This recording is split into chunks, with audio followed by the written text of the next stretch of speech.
because they afflicted us real bad. So let's go ahead and agree to do what they want us to do. So maybe we can have it easy, pretty much. Not Jake is. Jake want to have it easy. Yeah, they want to go along to get along. Yeah, go along to get along. You have wicked Israelites, man. At that time, that was considered to do as the Greeks, which was Edomites, the Idumeans. You know, they wanted to get down with them. You know, and they did. It was going to how they were sacrificing. What it said, sacrificing what? Abominable flesh. Did it say? What you in verse 12 or 13? What you in? It said sacrifice upon the altar. They built a place of exercise. Yeah, okay. They put the place of exercise in Jerusalem, right? According to the customs of the heathens. Yep. I go back to the gym, place of exercise, a gym. You know, they actually worked out naked. The word gym means, gymnos, meaning naked. They actually worked out naked. You know, you're not supposed to see another man's nakedness. See what I'm saying? So you imagine working out naked. When I go to the gym, man, I hate, especially goddamn Edomites, man. These some Jakes in there, man. Right in the locker room, they got the fucking, excuse me first. It pissed me off. They got the stalls where you get dressed and shower and all that stuff. They don't get dressed and undressed. They do it right here in the locker room. Right next to a man, right here. You know? Sick, man. Old ass and dick out, man. That's foul, man. That's filthy. Vexing my spirit. I should cuss, I had to calm down, I should cuss motherfuckers out in the gym, man. You know? For real, I should cuss people out in the gym, man. This shit was vexing me that bad. Hey, what the fuck you getting naked for, man? You a faggot or something? You lusting after me, man? What the fuck is wrong with you? Mm-hmm. You know? Mm-hmm. That's how it be, man, cause you just, like, what are you doing? You sitting right here. It's like,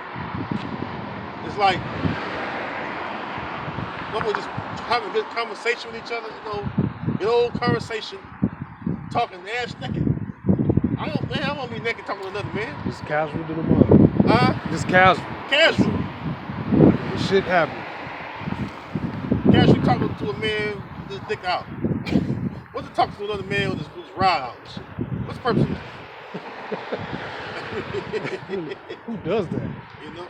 Anyways, though, they did that during the time of the Greeks. With the place of exercise. Built one in Jerusalem. You know, and then what they say they sacrifice? Go back to the sacrificing probably 14. What 14 say? They made an altar. No, this built a place of exercise. I know what you're talking about. In that same chapter.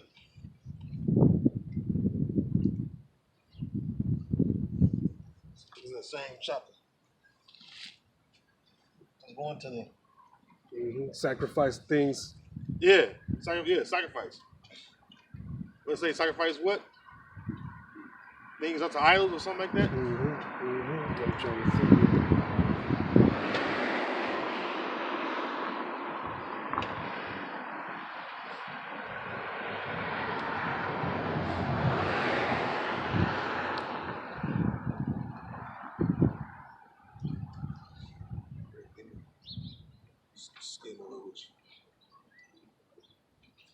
I think it's verse 45.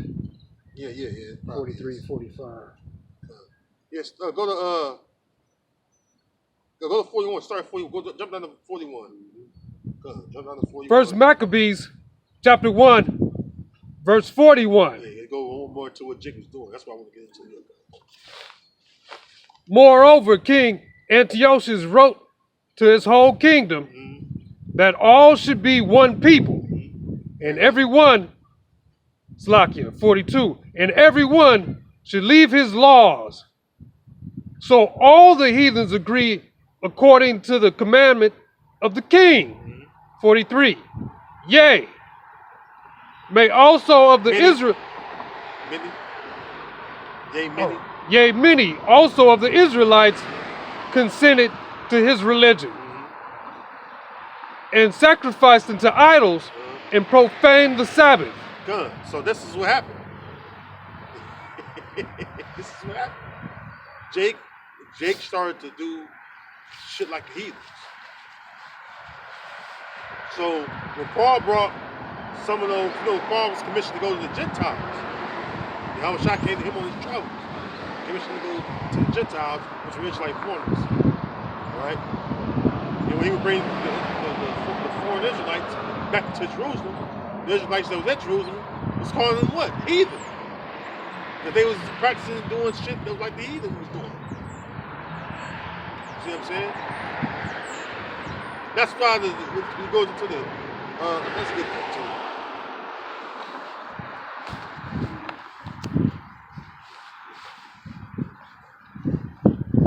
That's why the Israelites at Jerusalem was going in on Paul.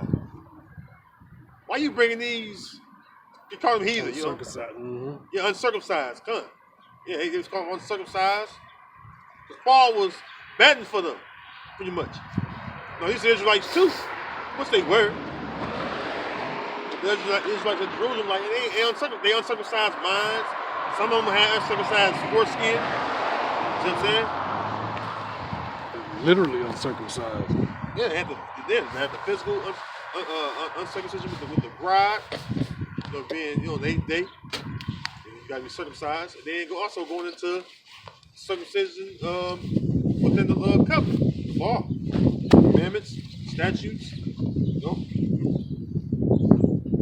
So when Paul would bring them back to Jerusalem, it was a negative. It was a negative reaction, if you will. Right? Why are you bringing these heathens back to the holy place, the holy city? And Paul was going in for them. Oh, these are Israelites too, just like you. All right?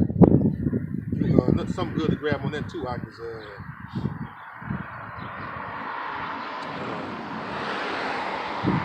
Ephesians 2. That's a good one.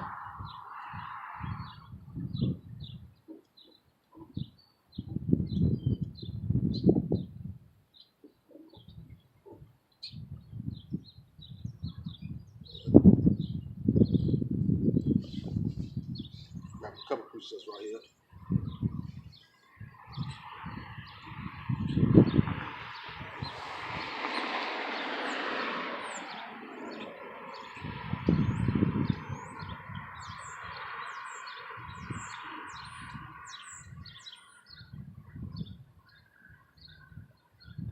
They was doing that a lot. I got Ephesians 2 verse 11. That's good. I think do start 8. What's 8 say? For by grace ye are saved through faith. Okay, you jumped out. That's a good point. But we could be on the Commonwealth of Israel. That's why I said jump. Go to 11. Ephesians 2 verse 11.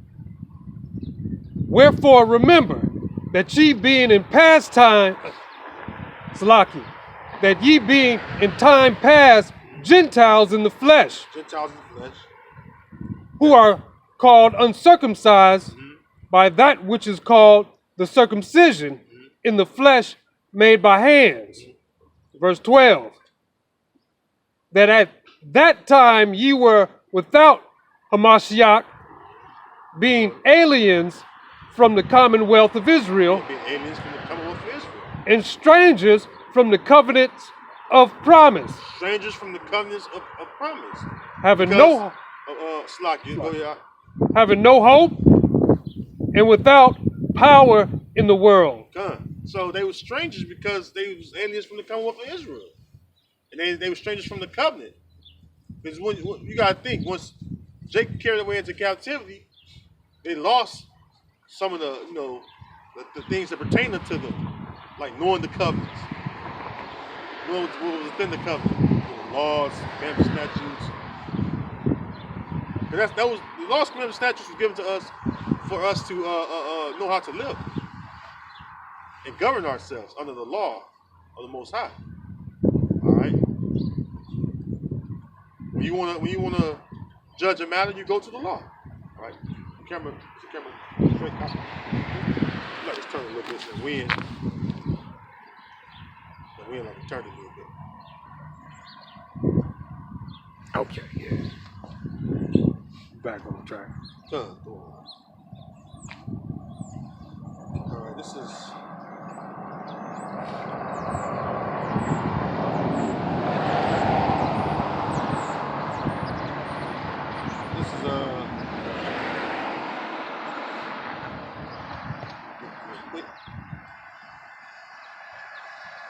That's all I admit.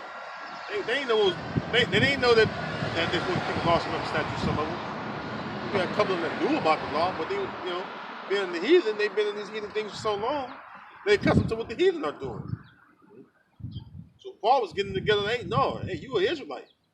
But Paul, more importantly, he talked about faith as well. See, of course, he was quoting the law to him and stuff like that. Of course, they were going to do it. Post the law, of course, because the Israelites, or the Jews in Jerusalem, they were strictly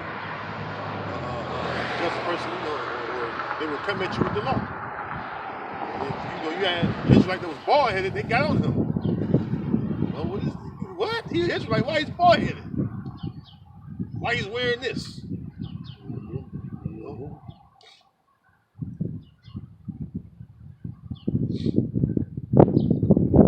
This is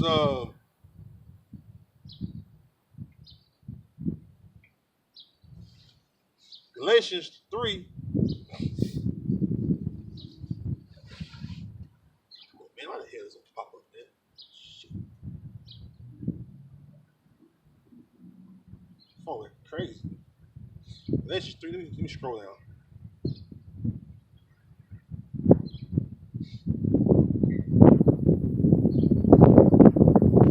All right, this is Galatians 3.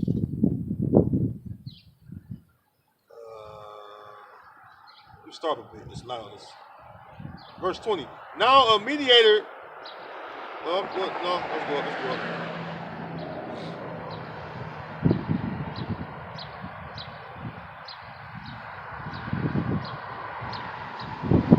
Galatians 3:15. Brethren, I speak after the manner of men, though it be but a man's covenant. Yet, if it be confirmed, no man disannulleth or added thereto. Now, to Abraham and his seed were the promises made.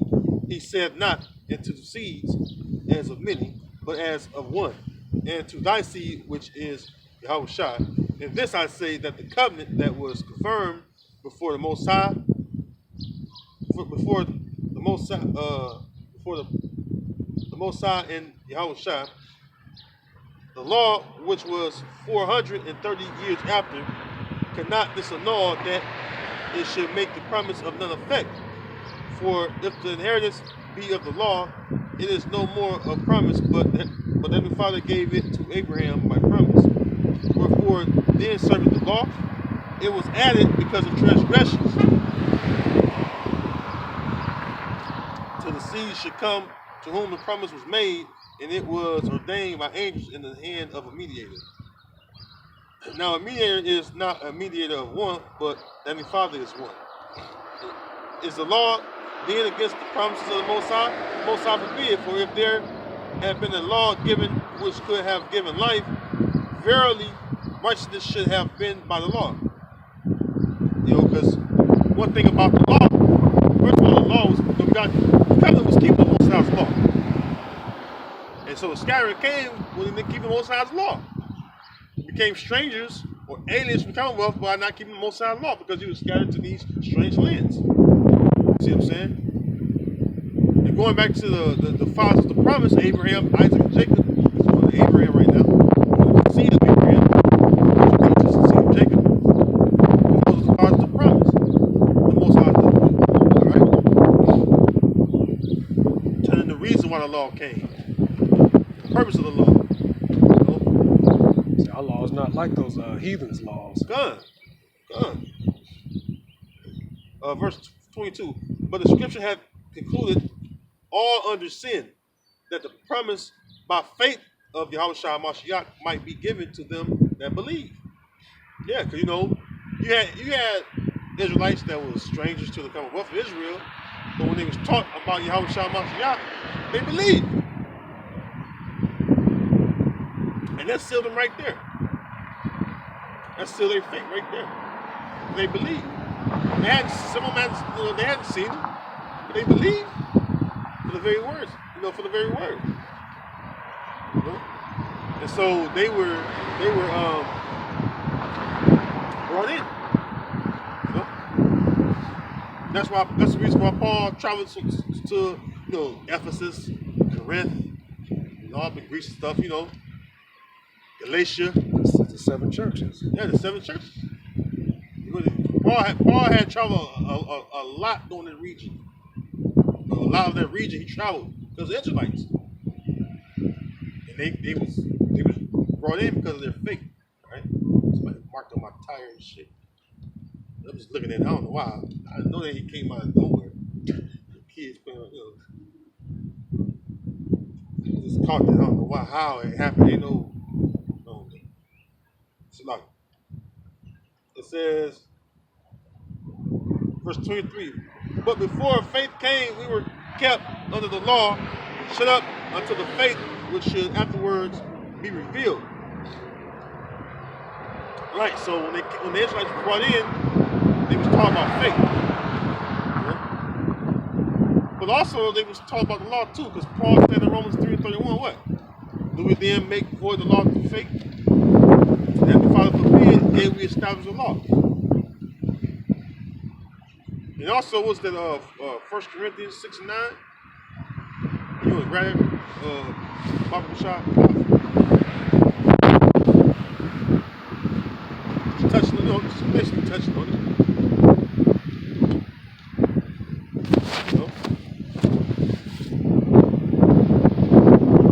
They became strangers, man.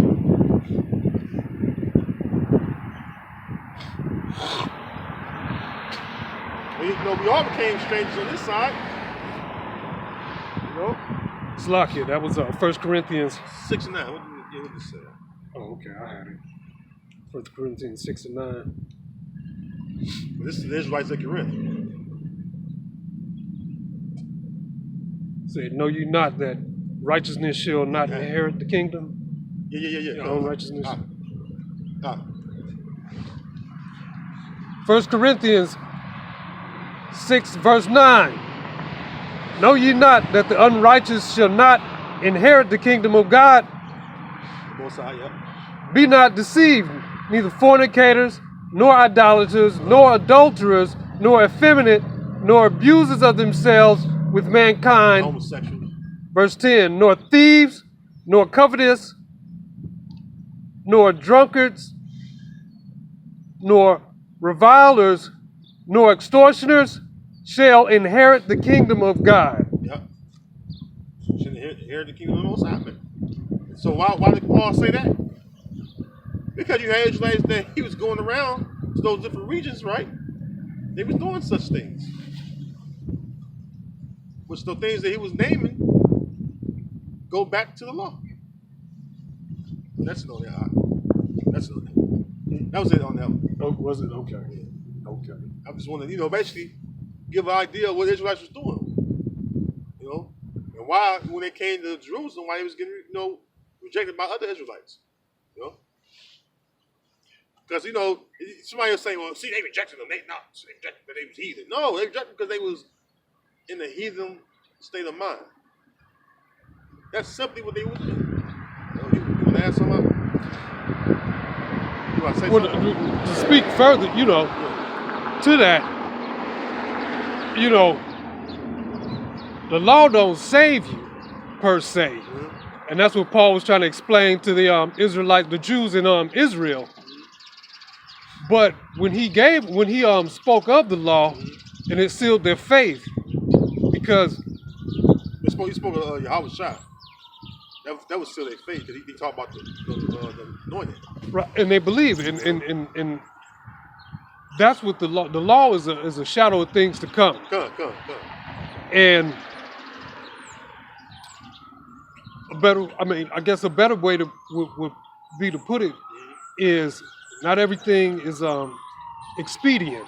Well, you know, the law is important. The law is important. But Paul now only talking about the law. More importantly, he's talking about faith because you know you had Israelites that was breaking the law. Even to this very day, Israelites break the law. We can't keep the whole law.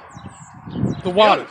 And even though we can't keep the whole law, but the point of keeping the law is it's more a show of faith. Yeah.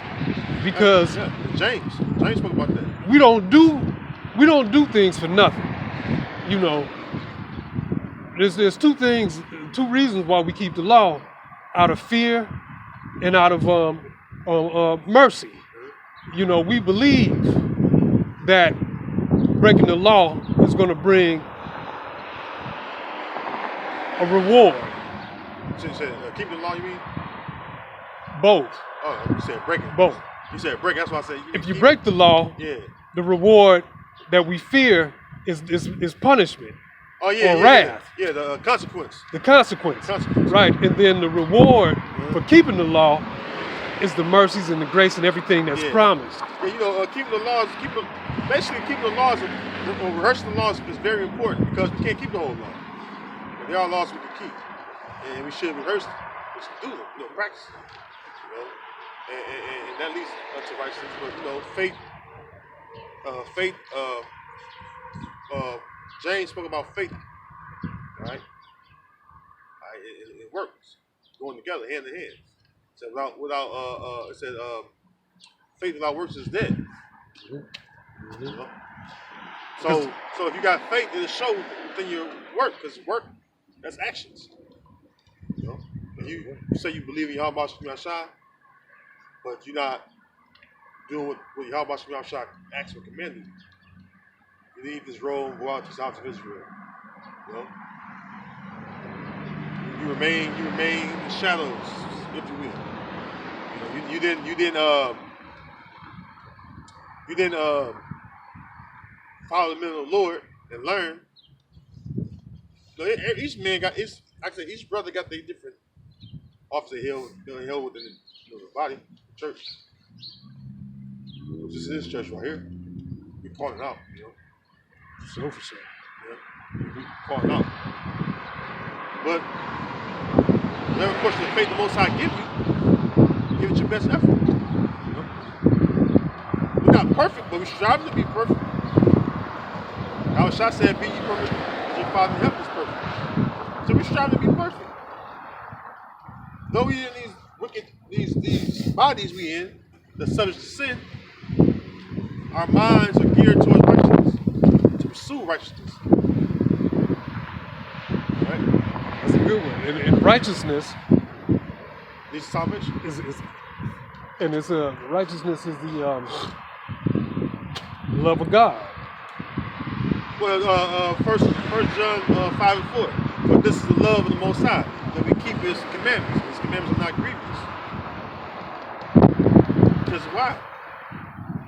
Keep the Most High's laws, commandments, and statutes, or rehearse them.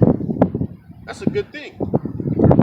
The Most High looks at that. You reverence His law. You reverence the commandments and the statutes He gave us. Not only that, you display your faith. You're teaching the house of Israel. Alright? And there ain't there's no cheat. You're not gonna just give the Most High lip service and say you love Him with your mouth. You know what I'm saying? You gotta back your smack. You gonna show Him, you know, better than you could tell Him. Yeah, Isaiah said that. The Most High said that you draw near you their mouth, but their hearts are far removed from it. That's Israel. Mm-hmm. That's why today is a Sunday toward Esau, and you have a lot of people in these so-called church buildings, the scriptures called heart houses. So they think they're drawing near to the Most High, and they're not. Because their mind removed far from what the will of the Most High and your Father is. As soon as they leave, They leave their heart in that church when they go home. Yeah, because they got a false sense of what's doing. They got a false sense of doing the Lord's will. You got women up in there out of order. You know. First of all, the Heavenly Father don't grab. Can you grab? What's that? Acts. This is a couple pages. Acts 7:48. I think it's one of the Acts 17. You want to go with Acts 17? Yeah, either one. It's the same. You quote the same. Paul's reading regularly.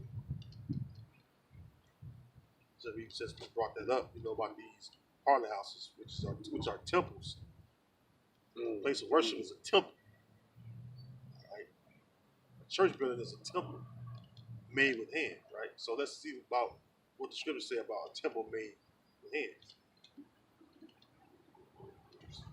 Acts 7:48.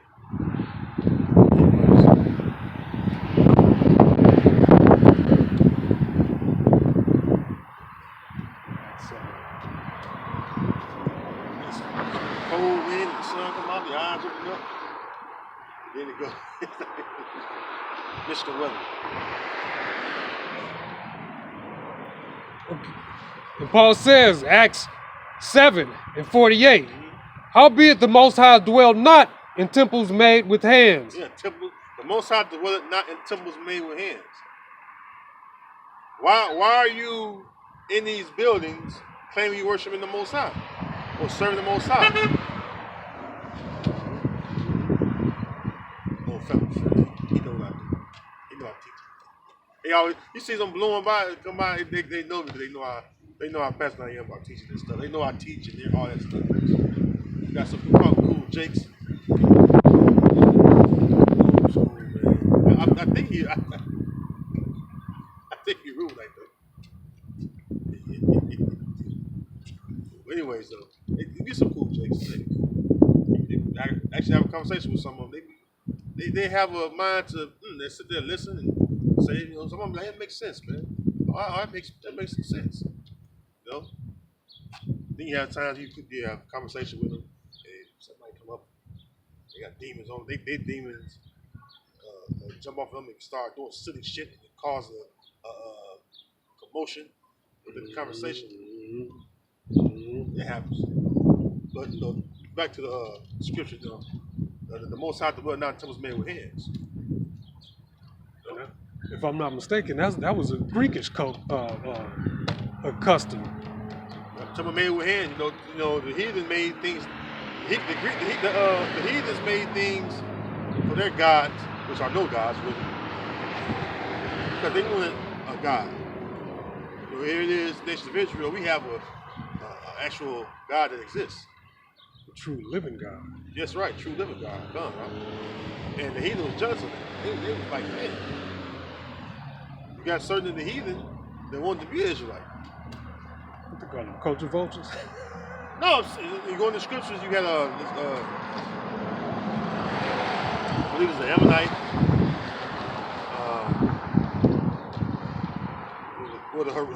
Going to the Herodians, they married in because they knew how special Israelites were. They were trying to breed into Israel. You know what I'm saying? Getting them Israelite women and having kids with them and stuff. So you got tears back then. But the point I'm making, the most sound dwelling them temples made with hands. So you have people that into the church buildings and they're not understanding that the Most High is not, His Spirit is not there. His presence is not there because that's not where He's going to be. He's going to be right here. I'm saying the Most High is right here. His presence is still right here. All right? Because why?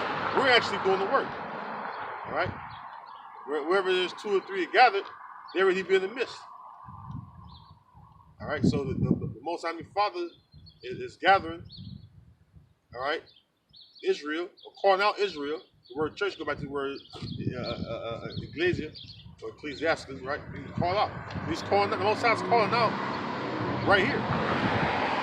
Using us as vessels.